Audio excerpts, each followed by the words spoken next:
Now let's turn to consider what we can do about pollution, since we've established that it is in fact an economic problem. Right, so pollution is an economic problem. That is, and as far as we ignore external costs when we're making decisions, we're going to end up producing too much of various goods. We're going to create more pollution than is optimal. Now it ends up that solving pollution is also a problem. Right? The reason being that finding the optimum is not necessarily easy. Now it's all well and good when I say, here let's graph the marginal cost of abatement and the marginal external costs. We put them up on a chalkboard or on a PowerPoint presentation, and then we find where the two cross and we found the optimum. Now in reality it's much, much trickier than that. After all, the marginal cost of abatement is actually best observed by the polluters. You know better than anyone else what it's going to cost you to prevent that pollution that is going into the air, or the water, or the ground. The one that is creating pollution probably has better information about the cost of abatement than, say, regulators would.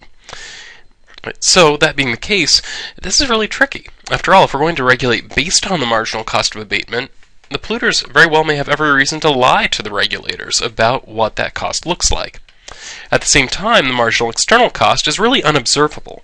Right? We can get some sense of kind of what it looks like. If, say, there are health concerns, we can make a guess at how much of various health concerns are being caused by this pollution and how much of the cost of the health system is because of these various concerns. But these are all just really guesses. After all, we don't know in the end exactly how valuable these things are to people in their own terms. Right? It very well might be that maybe there's a certain unpleasantness that people really don't like, but it's not showing up as, say, a health cost or something like that. Like I might, say, very much dislike the smell of a factory that's near my house, but maybe it doesn't cause me any actual physical harm. In that case, it's still an external cost because I experience it as a negative thing, even if there is no physical evidence that I am being made worse off in any physical health-related way. I am psychologically worse off just because I dislike the situation that I'm in. So it's impossible for us to really observe this external cost. So on the one hand, we have one of the lines that we're interested in, marginal external cost, is totally unobservable. The other, marginal cost of abatement, is observable, but by someone else better than by the regulators. So it's more or less like our regulators are having to throw darts at a blank wall to try to find the optimal level of pollution. It's completely a guess. So that said, maybe there's a way around that. Right? Maybe rather than relying on regulators to do it, we can actually get the market itself to solve this problem for us. Right? And in fact, that is exactly one of the solutions that can be offered. Ronald Coase suggests that if we have strong property rights, then we have a process that has come to be called Coasian Bargaining that can happen that would result in the optimal level of pollution. Right? Ronald Coase is the name of the guy that came up with this. It was in 1960, I believe, that he wrote the paper. And what he suggests is that the market can actually solve externality problems if we have, first, clear property rights in the area of the externality, and second, the possibility for bargaining regarding that area of the externality. Now the important thing here is that it actually doesn't matter how property rights are assigned in this area of the externality. Right? It doesn't matter whether there is a right to pollute the air or a right to clean air. It doesn't actually matter. We end up with the same result as long as the bargaining is allowed to happen. Right? So let's go ahead and look at some examples. One example, a classic case of an externality, is we have a farmer and a railroad. Right? So we know that trains will occasionally, as they're going across the rails, throw off sparks. And it just so happens that this farmer has a crop that is likely to burn down if these sparks are thrown off and happen to hit in just the wrong way. And this can cause great damage to the farmer's crops, naturally. Now there are two potential solutions. One is that the farmer could prevent that from happening by building a stone wall around the field. The stone would repel or catch these sparks, preventing them from hitting the very sensitive fields that could burn, but doing so would cost the farmer $20,000.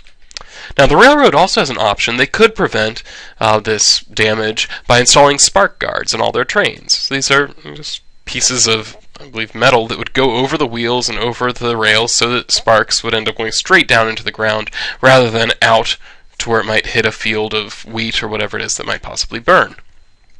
These are two potential ways of solving the problem.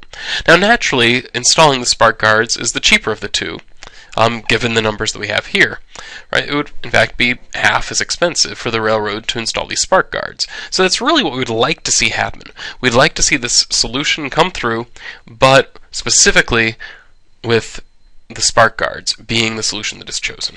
So let's consider the various ways this could work out. So suppose the farmer is the one with the property right.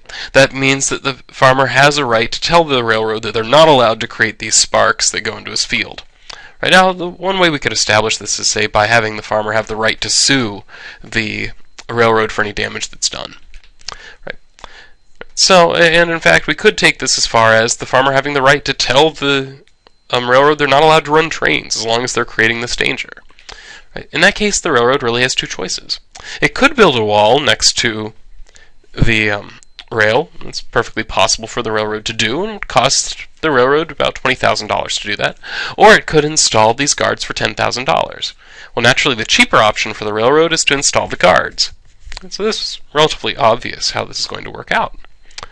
But now consider the second case that isn't quite as obvious. Here the railroad has the property right. All we really mean by that is the railroad is allowed to run these trains legally. There's nothing stopping it from happening. And the farmer, well, he may complain as much as he likes, but he can't actually stop them from running these trains. So the railroad has the property right. We can't prevent them from running trains past the field.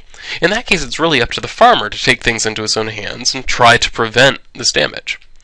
Now, the important point that Ronald Coase makes is that, sure, the farmer could build this wall for $20,000, or the farmer could get together with the railroad and say, hey, I know that there are these spark guards out there that cost $10,000.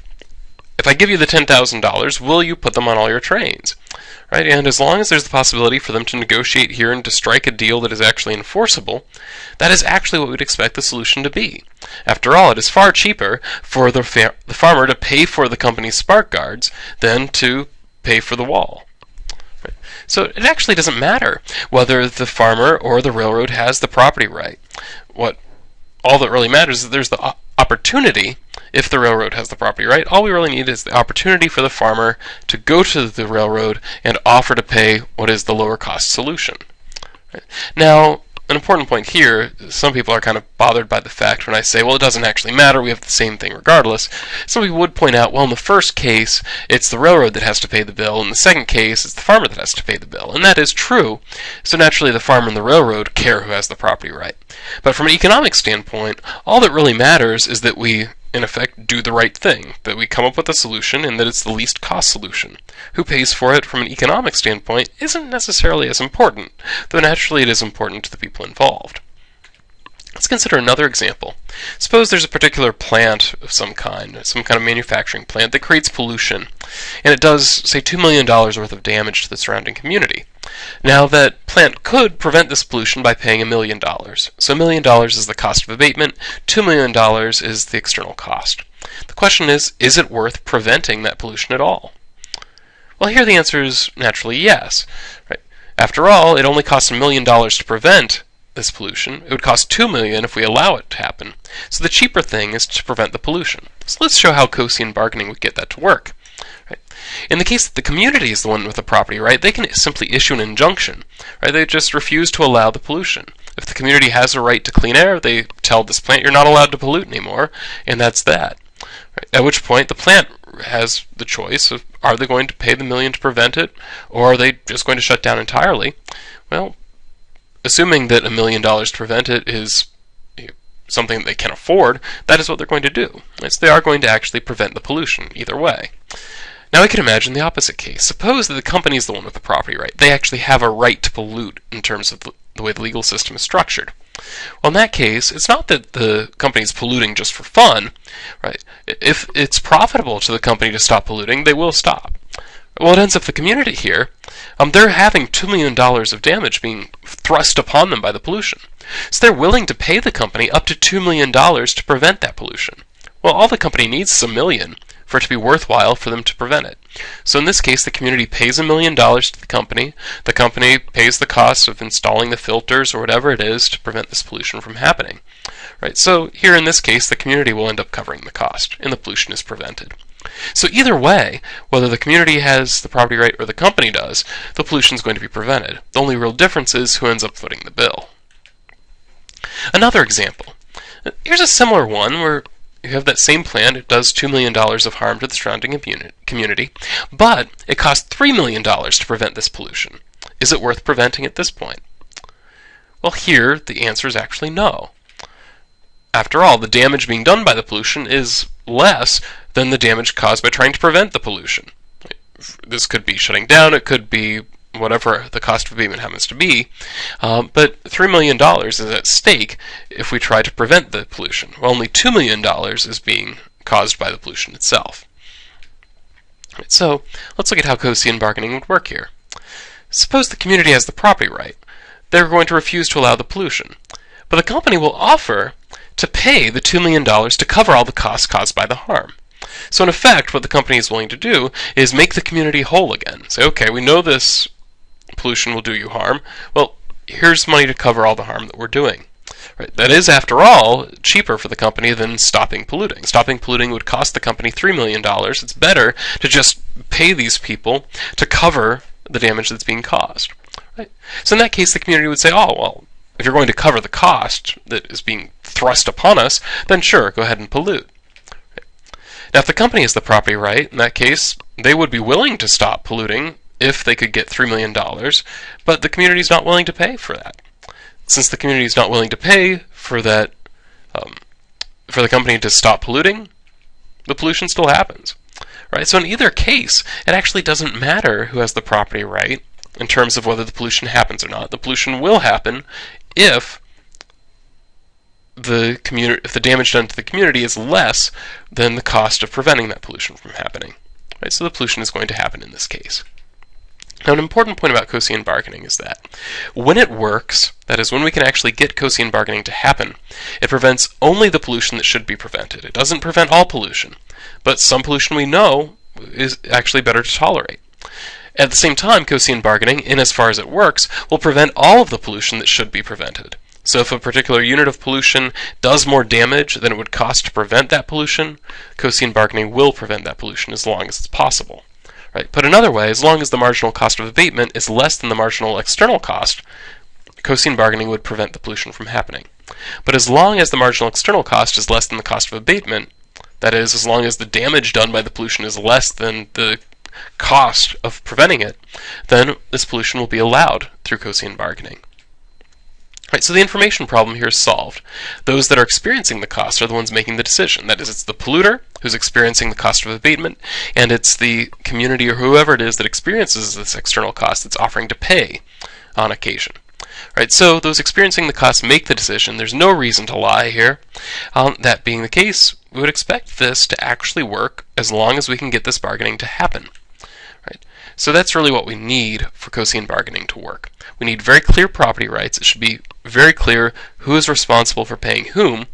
If we don't make that clear, then we're not actually going to get anywhere with that. It's not clear who should be bargaining for what position we're in. So we need to make the property rights clear first, and then we also need to establish an ability to bargain between these two. As long as we have these two things, there's every reason to believe that the market can solve this problem.